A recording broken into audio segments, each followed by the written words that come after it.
নমস্কার, উর্মিলার পাক শাক চ্যানেল থেকে নিয়ে চলে এসেছি আরও একটি নতুন রেসিপি নিয়ে। তো আজকে আমি যেটা করব সেটা হচ্ছে সুজির বরফি। এখানে রয়েছে সুজি, রয়েছে গুঁড়ো দুধ, এখানে রয়েছে চিনি, রয়েছে ঘি, আর লাগছে লিকুইড দুধ। কড়াইতে প্রথমে আমি ঘি দিয়ে দিচ্ছি, এর মধ্যে আমি সুজিগুলোকে দিয়ে দেব, একটু নেড়ে চেড়ে নেব। আমি এর মধ্যে দিয়ে দেবো দুধ। এবার আমি এর সাথে অ্যাড করে দিচ্ছি চিনি, এর সঙ্গে দিচ্ছি গুঁড়ো দুধ, আর আমি এর সঙ্গে অ্যাড করে দিচ্ছি কিছুটা নারকেল কুড়োনো।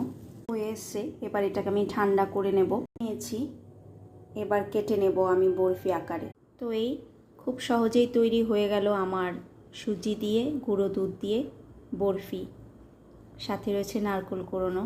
একবার ট্রাই করে দেখবেন, ভালো লাগলে অবশ্যই